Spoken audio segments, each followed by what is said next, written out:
buenas noches, ¿cómo les va? O debería decir buenos días.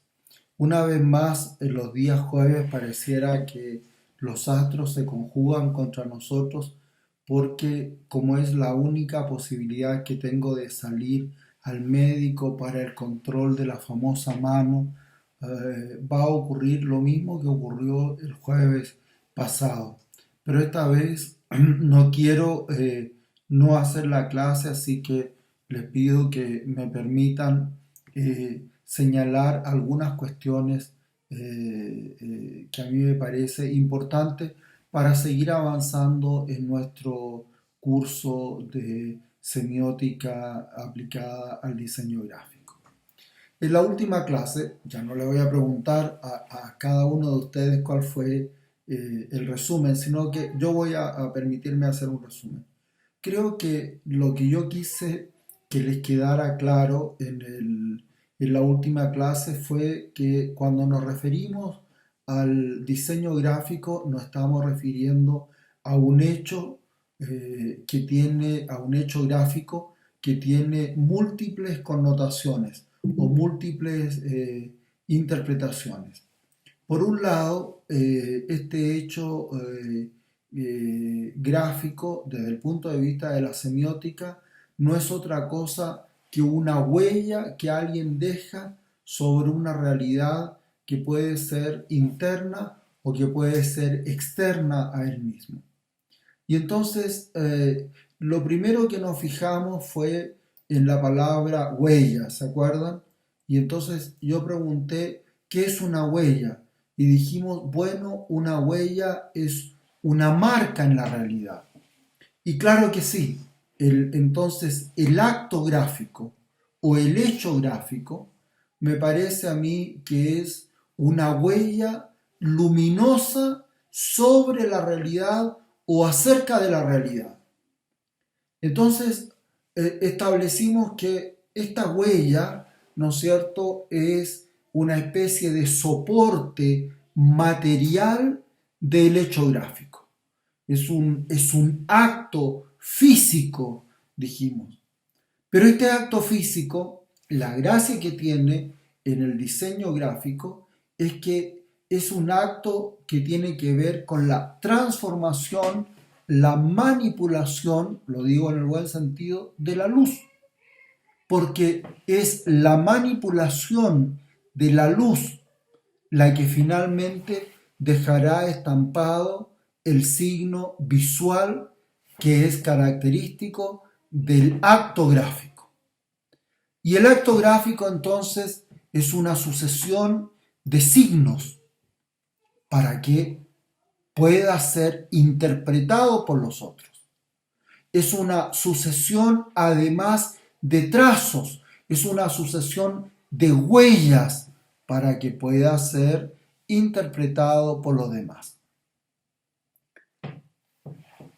Cuando decimos desde el punto de vista físico, yo decía que una de las críticas a Gibson es que, bueno, en la década de los 90 del siglo pasado no estaba tan presente como está presente ahora, que es una de las características de las sociedades actuales, la capacidad del ser humano para mantener, sostener y desarrollar una verdadera cultura visual.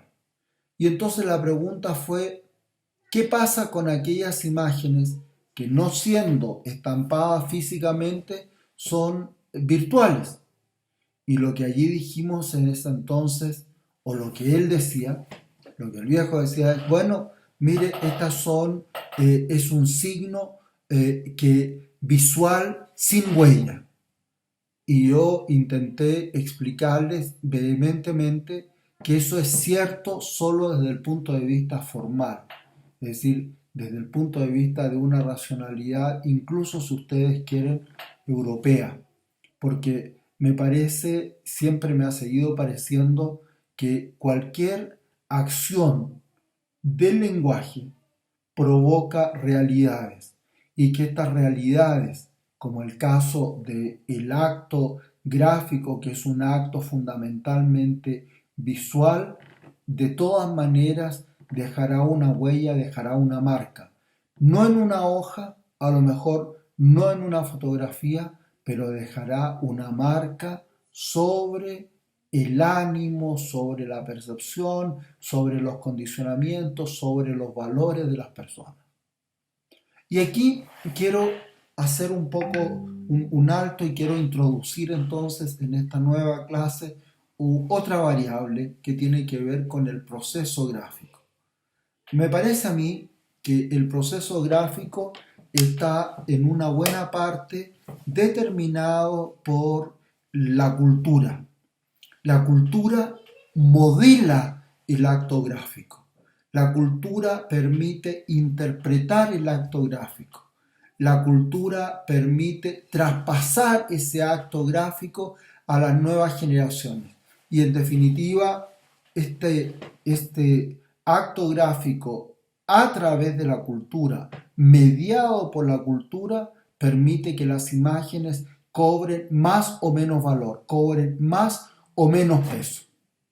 De ahí que siempre me ha parecido tan importante que un diseñador, cualquiera sea, deba tener una vasta cultura, sobre todo en historia, sobre todo en ciencias sociales, porque no hay nada, fíjense ustedes, que sea menos indiferente a la interpretación de la realidad como el diseño, en todas sus manifestaciones. No puede haber, por ejemplo, un fotógrafo que sea indiferente a la realidad. Y por eso ustedes han visto tantos compañeros de ustedes incluso en este álgido minuto de las protestas en Quito, que salieron con su cámara a la calle, impelidos, yo diría, o compelidos por este deseo de ser testigo, de dejar en una imagen plasmada para las generaciones actuales y para las generaciones venideras la imagen, esta metáfora de la realidad, porque esa fotografía no es la realidad, es una metáfora de la realidad, es una huella de la realidad. Y con el acto gráfico pasa exactamente lo mismo. El acto gráfico es una huella de la realidad que solo encuentra sentido en la medida en que las sociedades son capaces de desentrañar ese sentido. Y entonces, ¿por qué decimos que es un tejido de signos?